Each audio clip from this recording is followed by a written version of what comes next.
All right, recall last time we were looking at these Rook numbers. And I'll remind you what those are. So the Rook numbers are the numbers RK.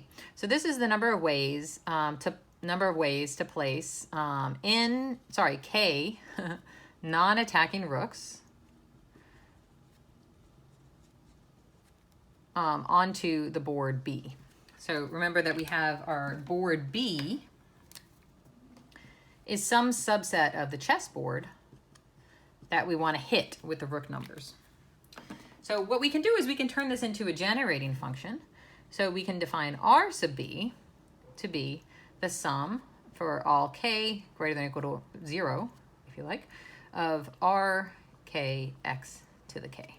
So this is just a way to keep track of our Rook numbers. And so for this particular example that we have here, which maybe you can see a little better this way, for this particular board, we computed these Rook numbers last time, and we found that the coefficients were, there's one way to do it with 0.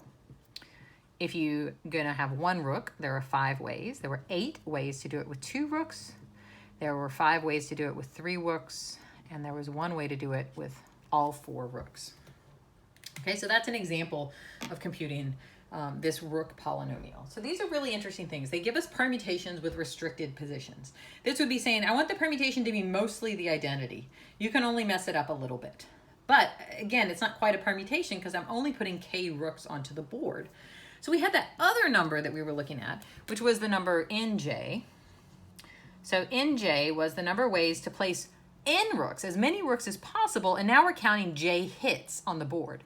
So here we're saying put K rooks, and you don't have to worry about being able to fill out the rest of the space. And now I'm saying fill the whole space and hit the board J times. So this is going to be the number of ways to place. Now we're going to place N rooks, non-attacking, onto the whole board, and we're going to hit B exactly J times. So we computed those last time, and we found that that was sort of a weird sequence, but we can talk about its polynomial, which is going to, maybe I'll call it N sub X. Again, it depends on this board B, and this is going to be the sum over all J of N sub J X to the J. And last time we saw that this was 6 plus, I think it was 7x plus 9x squared plus x cubed plus x to the 4th. Sorry for running slightly out of space there. So that's what we saw for this particular example. What I'm going to talk about next is how we can relate these two concepts. So for that, we need to maybe move our rooks and our board to get more writing space.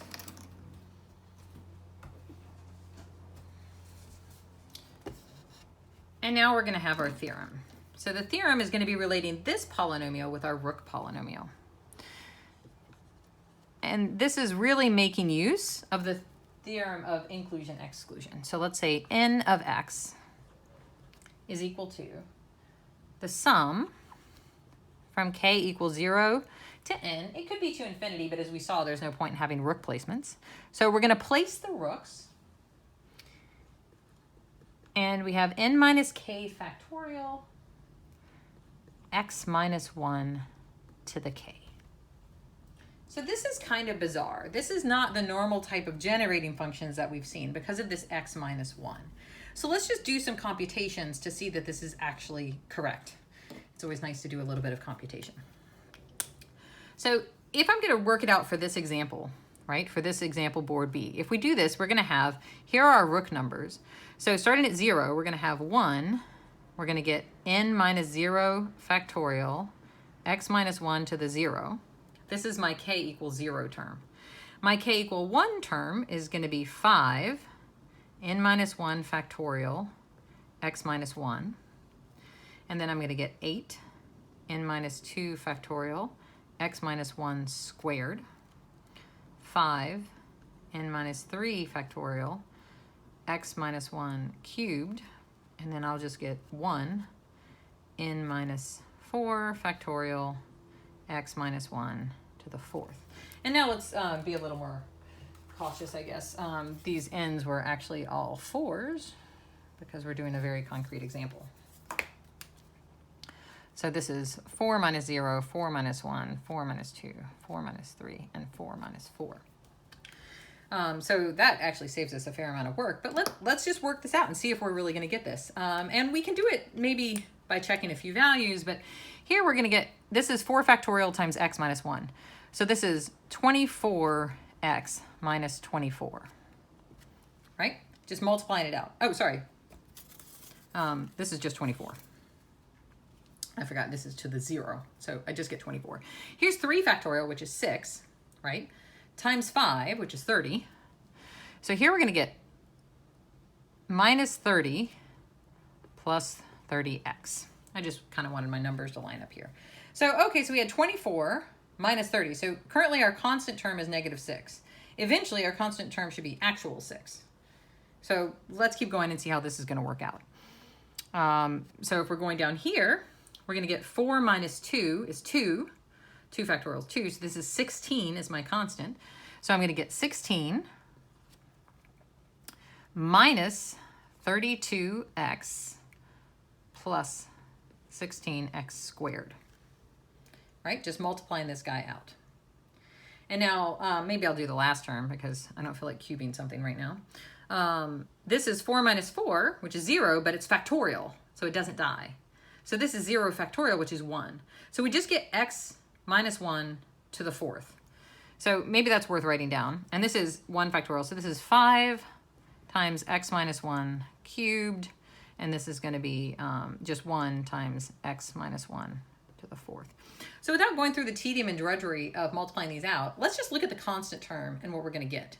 So here I'm going to get 24 minus 30 plus 16. What's the constant term here? Well, it's going to be negative 1 times 5. And what's the constant term here? It's negative 1 to the 4th, which is 1. So we're going to add all of this up, and we say, okay, well, this minus 5 can go to that 30, and that 1 can go here, and oh my goodness, I in fact get 6, which is exactly what this n sub 0 was. And in fact, that's a corollary that we could write down. N sub 0, which is maybe a number that you care about. Place non-attacking rooks and hit 0 places in B. So we're avoiding the board B in this case. This is like a derangement type problem. And we'll say more about that in a second. So this is just what I'm going to get by going up here and plugging in x equals 0. So this is equal to the sum from k equals 0 to n of rk n minus k factorial minus 1 to the k. Now this should look like inclusion exclusion. This should remind you of the derangement problem. And the reason it should remind you of the derangement problem is because if we take our board and we say, hey, let's avoid having anything that's equal to itself. Let's avoid fixed points. Then this is the board that I'm looking at. These rook numbers are actually pretty easy to compute, right? How do you hit the board in exactly k spots? Well, you're just getting n choose k. So this is clearly going to reduce to the derangement problem. You can see that the rook number for this particular board is just n choose k, right? How many ways can you place k rooks on this board? Well, just choose which places you want. They're non-attacking already. So you have n positions, you choose k of them. N choose k times n minus k factorial minus 1 to the k is exactly what we got for the derangement numbers. So this is a way to generalize this concept, and it's using inclusion and exclusion. So next time we'll talk about the proof, and maybe we'll do the derangement corollary in more detail.